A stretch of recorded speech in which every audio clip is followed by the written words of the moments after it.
کا قرب مل سکتا ہے۔ خود داتا صاحب نے اپنا ایک واقعہ کشف المعجوب میں بیان فرمایا ہے۔ داتا صاحب فرماتے ہیں کہ میں حالت سفر میں تھا، ایک مسافر خانے میں قیام کیا۔ سفر کی وجہ سے کپڑے بوسیدہ تھے، گرد و غبار پڑا ہوا ہے۔ جب میں مسافر خانے میں داخل ہوا تو کچھ درویش وہاں پہلے بیٹھے ہوئے تھے جو خربوزہ کھا رہے تھے۔ وہ داتا صاحب کو نہیں پہچانتے تھے کہ یہ کون سی ہستی آئی ہے، اور داتا صاحب نے بھی اپنے آپ کو چھپایا ہوا تھا۔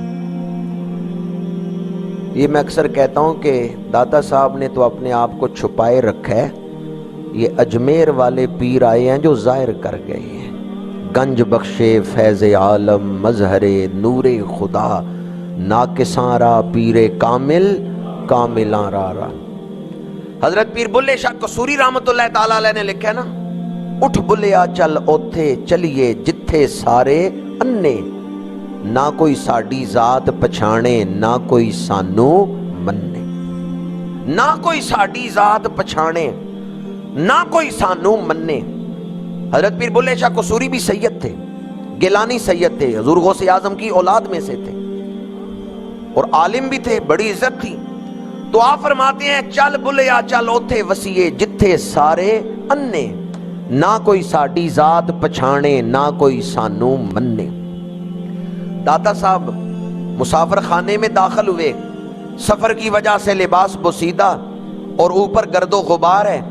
اس دور میں سفر بڑا مشکل کام تھا، ذرائع آمد و رفت اتنے ترقی یافتہ نہیں تھے۔ آج سے 10 صدیاں پرانی بات ہے، 100 سال پہلے کی بات۔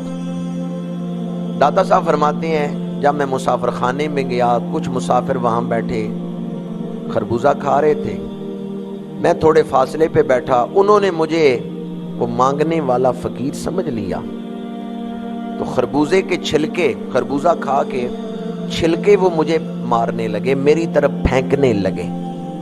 داتا صاحب فرماتے ہیں کچھ عرصے سے میری منزل رک گئی تھی،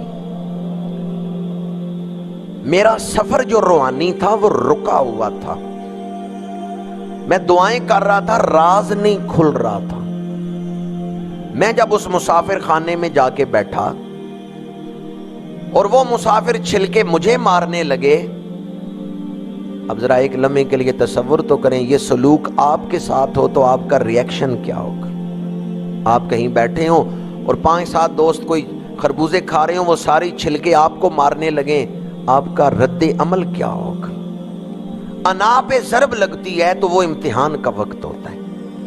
جب انسان کی انا پہ ضرب لگتی ہے، یہ امتحان کا وقت ہوتا ہے کہ اس وقت بھی بندہ خدا کا خوف کرتا ہے یا نہیں، اس وقت بھی وہ رب کی طرف دھیان کرتا ہے یا نہیں۔ اور یہ کتنی بڑی ضرب ہے کسی شخص کی عزت پر کہ چھلکے پھینکے جائیں اس کی طرف۔ داتا صاحب فرماتے ہیں وہ چھلکے پھینکتے ہوئے مسکرا رہے تھے، آپس میں ایک دوسرے سے گپ شپ لگا رہے تھے، خوش ہو رہے تھے میری طرف چھلکے پھینک کے۔ میں نے اس وقت صبر کیا، اپنے جذبات پہ کنٹرول کیا۔ میں نے کہا یہ بھی اللہ کی مخلوق ہی ہے، چلو کچھ دیر ان کو خوش ہونے دو، مجھے چھلکے مار رہے ہیں تو کیا ہوا، انہیں کچھ دیر خوش ہو لینے دو، خوش ہو لینے دو ان کو۔ داتا صاحب فرماتے ہیں جب میں نے صبر کیا، میری جو رکی ہوئی منزل تھی وہ کھل گئی، اس وقت میرے اوپر راز کھل گیا۔ صبر کاشف راز ہے۔ داتا صاحب فرماتے ہیں اس وقت جب میں نے مخلوق خدا کی خوشی کے لیے صبر کیا، اللہ نے اپنے قرب کے خاص دروازے میرے لیے کھول دیے۔ داتا صاحب نے معاف کیا نا ان کو۔ اگر داتا صاحب دعائے جلال کرتے، اگر داتا صاحب دعا کرتے یا اللہ ان پہ عذاب نازل کر، کیا حال ہوتا ان کا۔ بخاری شریف کی حدیث قدسی ہے، من عاد لی ولیا فقد آذنتہ بالحرب، جو اللہ کے ولی سے دشمنی کرے اللہ اسے اعلان جنگ کرتا ہے۔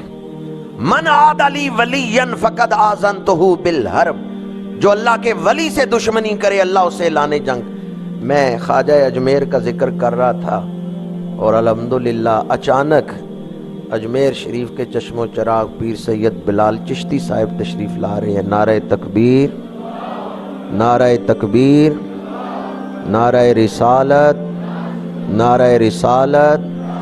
آستانہ عالیہ اجمیر شریف، آستانہ عالیہ اجمیر شریف۔ اہلا و سہلا مرحبا